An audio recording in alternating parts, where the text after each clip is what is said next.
21년 고2 11월 학평의 18번 문제입니다. 방금 전에 17번을 풀었고요. 17번 이야기 한 대에서 조금 더 이어서 이야기를 하는 게 훨씬 더 나을 것 같아요. 이 문제 같은 경우에는 보시면은 여기에서 우리가 보기를 보면서 이 내용이 지문의 어떤 부분에 연결이 되어 있는지 특정 짓는 게 굉장히 중요하다 그랬어요.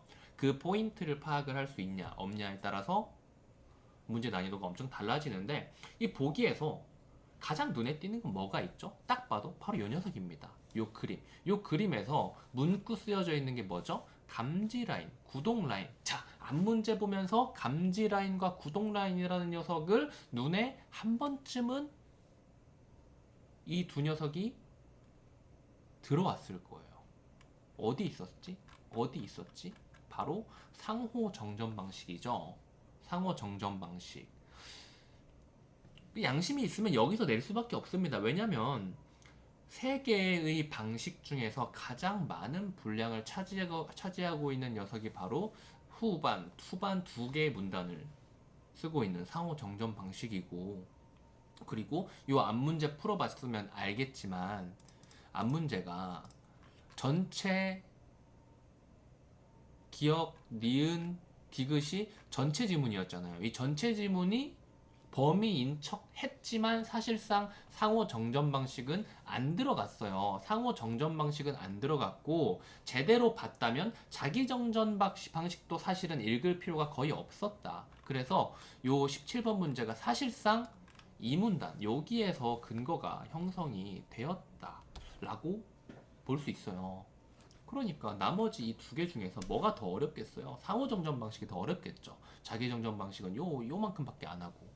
그래서 여기에서 나올 가능성이 되게 큽니다. 라고 이야기를 하려고 했다가 뭐 안 했는데, 뭐 이런 식으로 생각을 해주시면 돼요. 문제 풀 때 항상 어떤 문단에서, 그러니까 내용일치처럼 전체를 범위로 사용하지 않는 문제들의 근거를 이런 식으로 묶어가지고 표현을 해보면은 신기하게도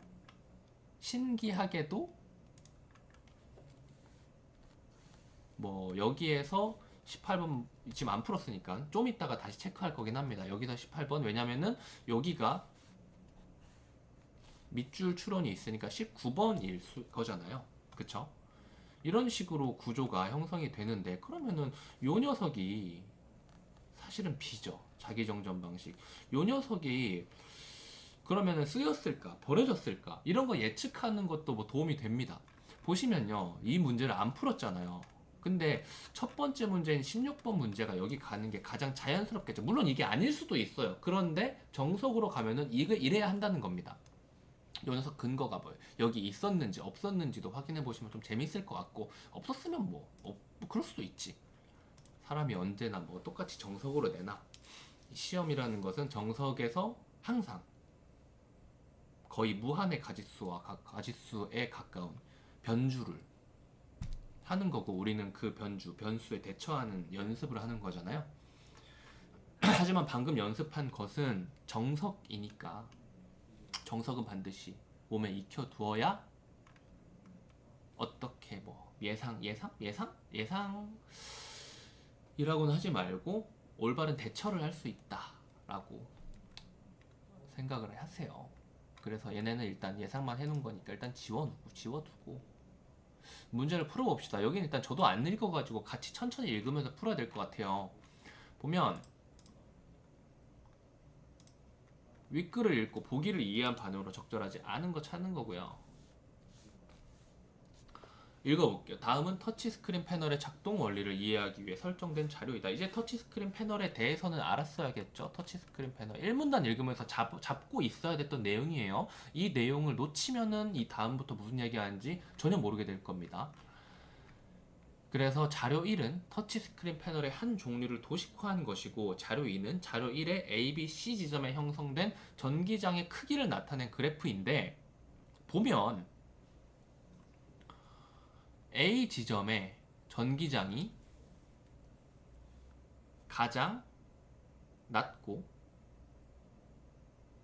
이걸 그냥 이 아래 하자를 쓸까요? 그리고 C 지점이 가장 높고 B 지점이 중간인데, 그런데 C 지점 같은 경우에는 물체의 접촉이 없는 상태의 전기장이래요. 그쵸? 물체의 접촉이 없는 상태의 전기장이고, 앞 문제들을 보면서 확인했을지는 모르겠지만은 요 상호 정전 방식의 경우는 물체가 접촉을 하면은 물체가 접촉을 하게 되면 정전 용량이 감소해 버려요. 이 녀석은 특이하게. 그래서 A 부분과 B 부분은 접촉이 되었다는 뜻이겠죠? 아니면 접촉 부분과 가까울 수도 뭐 있겠지만 어찌됐건 접촉이 돼가지고 정전 용량이 감소했는데 A 부분이 더 빡세게 감소를 했다라고 보는 거죠. 그래서 사실 접촉되어 있는 강도를 보면은 이 녀석이 상중 하가 되었지만 접촉되어 있는 부분의 강도를 보면은 요 녀석이 상이고 요 녀석은 0이고 요 녀석은 여전히 중이다라고 볼 수 있는 겁니다. 그래서 여기는 접촉이 많이 되고 여기는 접촉이 중간 정도 되고 여기는 접촉이 안 됐다 라고 보시면 돼요. 그래서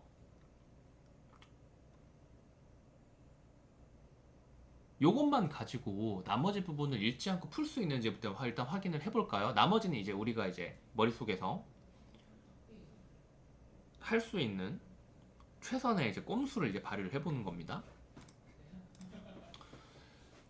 A에서 접촉된 물체가 흡수하면은 당연히 원래 있던 전기장이 작아지겠죠. 그쵸? 이거는 지문을 읽어도 나오는 내용이고요. 흡수한 전기장의 크기는 A가 당연히 B보다 크겠죠. 그러니까 실제 전기장이 낮게 나오겠죠. 흡수를 더 많이 했으니까. 그쵸? 2번 전기장의 크기로 보아 B보다 A에서 더 정확하게 접촉이 이루어졌겠죠. 그러니까 더 많이 이 전기장이 낮아졌겠죠. 크기가.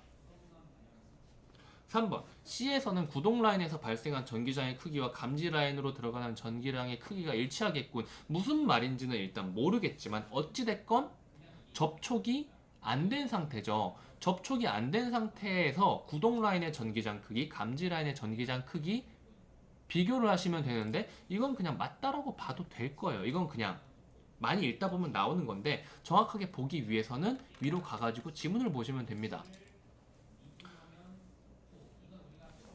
여기 있습니다. 물체와의 접촉이 없을 때 구동 라인에서는 전압에 의해 전기장이 형성되고 이 전기장은 모두 감지 라인으로 들어가 일정한 크기의 전기장을 유지한다. 뭐죠? 일치하는 거죠, 둘이. 그쵸? 그래서 좀만 더 읽어보면 만약에 이러한 전도성 물체가 접촉을 하게 되면 음? 에, 뭐 구동 라인과 감지 라인이 어떤 식으로 줄어들고 어떤 식으로 늘어나는지에 대해서는 정확하게 나오지 않았네요. 그냥 뭐 상호 정전 용량이 감소하면서 전기장의 크기가 줄어든다. 딱 요 정도로만 봐주면 되겠고요. 그래서 여기서는 뭐 더 읽을 필요는 없을 것 같고 그냥 이 윗부분 요 부분만 읽어주시고 3번 선지 그냥 맞다 보고 넘어가면 되겠습니다. 그래서 4번 C와 달리 B에서는 C랑 B랑 구분을 하고 있죠. C와 달리 B에서는 감지 라인으로 들어가야 될 전기장의 일부가 접촉된 물체로 흘러 들어가겠군. 이게 방금 뭐였어요? 접촉을 하면은 전기장이 흡수가 되기 때문에 그쵸? 1번 선지에서 이야기하는 걸 4번 선지에서 그대로 이야기를 하고 있죠. 그래서 B에서 접촉된 물체로 흘러 들어갔으니까 당연히 감지 라인으로 덜 들어갔겠죠. 이런 식으로. 근데 이걸 보면은 추론 자체가 구동 라인에서는 전기장이 일정하게 계속 발생을 하고 있는데 접촉을 해서 흡수가 됐기 때문에 감지 라인으로는 덜 들어간다. 그러니까 접촉을 하게 되면 구동 라인이 감지 라인보다 더 높은 수준의 전기장이 뭐 유지가 된다라는 식으로도 생각을 해볼 수 있겠지만 이건 너무 나간 거기 때문에 그냥 못 들은 걸로 하시고 답은 5번일 텐데 A와 C에서는 구동 라인과 감지 라인 사이에서 형성된 상호 정전 용량 이 구동 라인과 감지 라인 사이에서 형성된 상호 정전 용량이 감소하는 경우가 뭐였어요? 아까 봤잖아요 우리 뭐였어요? 물체가 접촉을 했을 때입니다. 어디 있었어요? 여기 있었습니다. 여기. 요게 어떤 내용에 들어있는 거였죠? 접촉이 없을 때입니다. 접촉이 없을 때. 접촉이 없을 때의 설명이에요. 그리고 접촉을 하면 상호 정전 용량이 감소하는 겁니다. 그렇기 때문에 상호 정전 용량이 감소하는 경우는 접촉했을 때예요. 근데 C는 뭐였죠? 접촉을 하지 않았습니다. 그래서 C 부분 설명이 틀린 겁니다. 여기까지 할게요.